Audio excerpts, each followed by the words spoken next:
So today's lesson, we're going to talk about multiplying rational expressions. We're also going to be simplifying those rational expressions.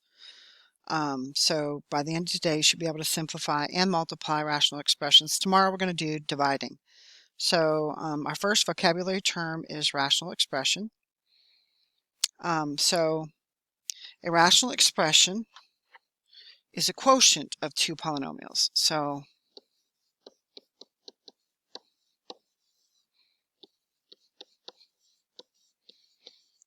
now my question for you guys is, do you know what a quotient is? If it says quotient, what is happening between the two polynomials? And this really means that there's division going on.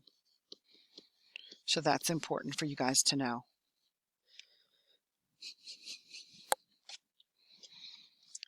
So as we work through these problems, we're going to simplify, and then we're going to identify any x values when the expression is undefined. So identifying the values when a rational expression is undefined means we're going to identify the values of the variable that makes the original denominator equal to 0. And as we work through this, I will explain that to you. So what we need to do for this one first is go ahead and split it up. That's what I'm going to do. We've got 10 over 6. Both of those have a GCF of 2, so this is going to be 5 over 3. Then I'm going to do the x, and x to the 8th. And remember, if something's in the denominator, it's negative, so we're going to subtract 4 from that. So that's going to give us x to the 4th. So what we're going to do is we're going to put that on the top. So this is our answer right here. That's simplified, okay?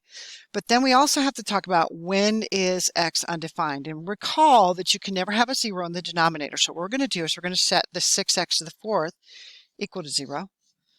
And we're going to solve for x. So x to the 4th equals 0. We're going to take the 4th root of the x on both sides. And recall that then x would be equal to 0, right? Well, that means that we don't want a value of 0 in the denominator ever. Okay, this will become more clear as we work through more of the lesson.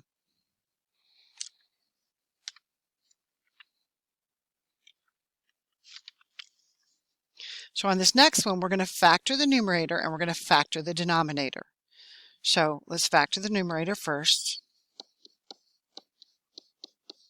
So we're going to multiply these two terms together. That's going to give us 12x squared. Remember, we're going to bring down our coefficient with our x. So we're going to do 6x and 6x. So then we're asking ourselves what factors of 12 when added together give us 7. So 1 and 12, no. 2 and 6, no. But 3 and 4, yes. Recall again that when we have these, we're going to find the GCF of these. So the GCF of 6 and 3 is 3. So this would be 2x plus 1. And then the GCF of this one would be 2. So this would be 3x plus 2. Now this is our numerator. Okay, I'm going to put an n next to it. Then we're going to now factor our denominator. Okay, so we're going to do 6x squared minus 5x minus 6. Again, multiplying first and last. It's going to give us negative 36x squared. Again, we're bringing in our coefficient with our x, so we're doing 6x and 6x. And now we're looking for the factors of 36. I'm sorry, y'all, that's a really ugly 36, so let me fix that. So this is negative 36x squared. Again, we got our 6x and our 6x. So if we're thinking of the factors of negative 36 that add up to be negative 5, so we've got 1 and 36, 2 and 18, 3 and 12, 4 and 9, and 6 and 6. And again, because that's a negative 5, our bigger term is going to be negative, so we're going to put minuses here. And which one of those equals negative 5? Well, it's this one right here. So we're going to say plus 4 and minus 9. Again, we're going to divide by our GCF. So this one will be 2. So that's again 3x plus 2. And then this one over here, we can divide by 3. So this is going to be 2x minus 3. Okay, now this is our denominator. So what we're going to do with this is we're going to put this over here underneath our numerator. So we got 3x plus 2 here. And we've got 2x minus 3. So now what we need to do is simplify. So we need to find, is there something on the top that's also on the bottom? And I would say absolutely yes. It's this term right here.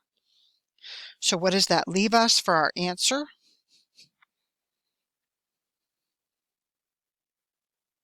So we have our 2x plus 1 over our 2x minus 3. Now that's our simplified equation. Now we also have to talk about what values can we not have in the denominator. So to figure this out, what we're going to do is take these two terms that were in the denominator, we're going to set them equal to 0. So we got 3x plus 2 equals 0. So we're going to subtract 2 from both sides.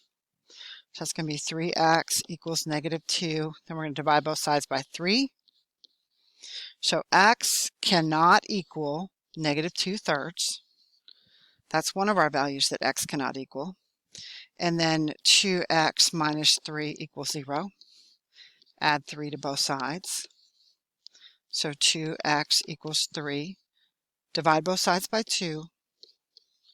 So x can also not equal 3 over 2.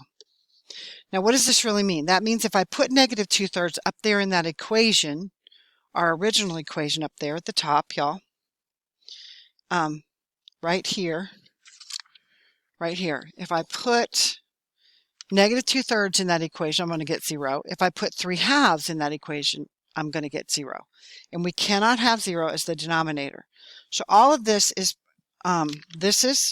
the simplified answer, and then these are the undefined. This is where we cannot have these values in the denominator, or we'll get 0 in the denominator.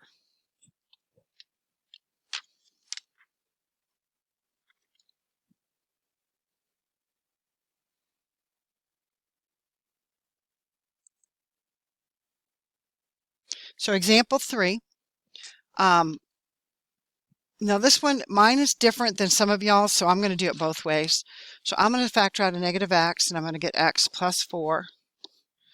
And then I'm going to factor this again. What are the factors of negative 8x squared that equal negative 2? So I've got an x here and an x here. So that would be negative 4 and plus 2. In this case, nothing factors out. Now, the way that some of y'all had it was like this. So if that's the case, then again, if I factor out a negative x, I'm going to get x minus 4. And again, our bottom's going to simplify the same way, x minus 4 over x plus 2. And then these would have canceled out, and we would have been left with negative x over x plus 2. So it depends on how your problem started out. But again, no matter what, we're going to have to set both of these factors. X minus 4 equals 0. So x cannot equal 4. And x plus 2 equals 0. So x cannot equal negative 2.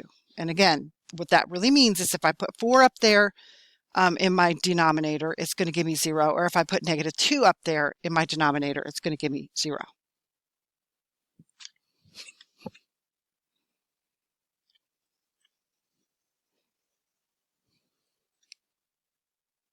So I'd like you guys to do these 2 U-tries and then come back to me when you're done.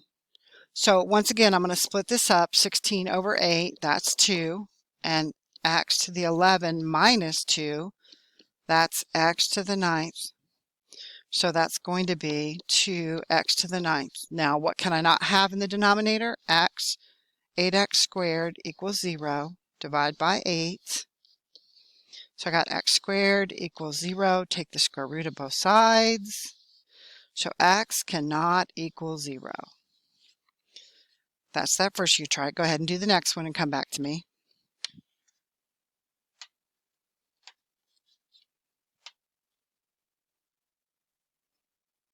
So on this one, we're going to have to factor the numerator and denominator again. So I'm going to do this, okay? So we got an x here and an x here. What are the factors of negative 2 that when added together give me a positive 1? That would be plus 2 and minus 1. What are the factors of negative 3 that when added together give me positive 2? So that would be plus 3 and minus 1. So here again, you should notice that we have an x minus 1 and an x minus 1. So our answer is going to be x plus 2 over x plus 3. That's our simplified answer. Then again, we got to set those factors that are in the in the denominator equal to 0. So x plus 3 equals 0. So x cannot equal negative 3. And x minus 1 equals 0. So x cannot equal 1. So these are our excluded values here. And what does that mean again? That means if I were to put either one of those values in the denominator up there, I would get 0. So these are our steps when we're multiplying rational expressions. We're going to factor all the numerators and denominators completely. Then we're going to divide out the common factors of the numerators and denominators. That's what we've been doing. Then we're going to multiply with the numerators and then multiply the denominators. Be sure that the numerator and denominators have no other factors other than 1. As I did before, I'm going to do here again like terms. Okay, so I got the 3 times the 10 because that's being multiplied, notice. And then we've got the 2 times the 9. Well, if I multiply across the top, we're going to get 30 over 18. Hopefully you know that the GCF of both 30 and 18 is 6. So this is going to be 5 over 3. Now I want to show you all an easier way to do this. How many times does 3 go into 9? 3 times. How many times does 2 go into 10? 5 times. Well, notice it already simplified itself there. So that's another way to do it, guys, if you want to. Now we're going to talk about the x's and the y's. Okay, so we got x. We've got a 5 up here, so we're going to do the 5, and we're going to add to it the 3 because that's in our numerator. Then we've got a 3 down here in the denominator, so we're going to subtract that one, and a 2 here, so we're going to subtract that one as well. So this is going to be 8 minus 5, right? So that's going to be x to the third. Now we're going to talk about our y values. Same thing. So up here we got a 3. Then we got a 4, so we're going to add in that 4 because it's in the numerator again. Then we've got a 7 in the denominator, so we're going to subtract that. And a 5, going to subtract that as well. So 3 plus 4 is 7, minus 7 is 0. So this is going to be y to the negative 5. Now when we write our answer, we're going to put all this stuff together. So we got our 5 over our 3, right? And then we have our x to the third. That's going to go in the numerator because it's positive. And the y to the fifth is going to go in the denominator because it's negative. So that's our simplification right there, okay, after we've multiplied. And then when we start asking what values can we not have in the denominator, well, in this case, if x is 0, if this was 0 right here, it would make everything else 0. If this y was 0, then it would make everything else 0 because 0 times anything is 0, right? So here x cannot equal 0. Nor can y equal 0. And on this case, y'all, this is very logical. So that's why I'm addressing it here, okay? So our next one, example 7, this one we're going to have to factor, okay? So in the top, because it's multiplication, we're just going to put them right next to each other. So we're going to do x minus 3 times x plus 5, right? Okay? Then we have to factor out something out of this expression on the left. So I think we can factor out a 4. That would give us x plus 5. And then we have to factor the x squared minus 9. So hopefully you remember that if we take the square root of this x squared, we get x and x, right? If we take the square root of this 9, we get 3 and 3, and this would be plus and minus. So here again, we're going to see what we can simplify out. We got an x minus 3 on the top there and there. We got an x plus 5 there and an x plus 5 there. So what's left? We've got nothing on top, so that's really going to be a 1, y'all. Okay? And then we got 4 times x plus 3. Now listen, if I asked you what were the undefined solutions this time, we're going to have to do all 3 of these. So we're going to have to do x plus 5 equals 0, so that would be x cannot equal negative 5. X plus 3 equals 0, so x cannot equal negative 3. And x minus 3 equals 0, so x cannot equal 3. So in this case, we have 3 answers, three numbers that would not be able to be there, okay, in the denominator. So I'd like you guys to work 8 and 9 and then come back to me when you're done. So here again, I'm going to do my numbers first. So I got 20 over 15 times 2. So So that's going to be 20 over 30. GCF of both those is 10, so this is going to be 2/3. Then we're going to deal with our x's. So we got x to the, that's a first right there, so that's 1 plus 7. And then we're going to go to these ones on the bottom. So that's going to be a -1 and a -4. So that's 8 minus 5, which is x to the third, right? So where's that go if it's positive? It's going to go up here on the top. So our answer would be 2x to the third over 3. And here again, if I were to ask you what values could we not have in the denominator, x could not equal 0. All right, let's look at our last one. And again, this one we're going to have to factor. So let's go ahead and do that. So we've got 10, that would be x minus 4. And then we got this x plus 3. Again, if they're multiplied, we're just going to put them right next to each other. Now, we're going to have to factor this next one, okay? So we've got a positive 8x squared, right? What are the factors of positive 8x squared that, when combined, give me a negative 6x? So I know I'm going to have an x and an x, right? So look, let's just think of this. What are the factors of 8 that add up to be 6? It would be 4 and 2, right? Well, in this case, it's going to be -4 and -2 because that's how we get the negative 6. Then what can we factor out of the term on the right? A 5, right? So that's going to be x plus 3, okay? So here again, we're going to cancel out what we can. X minus 4, x minus 4, x plus 3, x plus 3. And hey, do you know, y'all notice that we got a 10 on top and a 5 on the bottom? Well, 5 goes into 10 2 times, right? So our answer is 2 over x minus 2. And here again, if I were to ask you, what are the excluded values or the undefined values? X minus 4 equals 0, so x cannot equal 4. X minus 2 equals 0, so x cannot equal 2. And x plus 3 equals 0, so x cannot equal -3. So these would be our excluded values here, if I'm asking you that question. And that is our answer.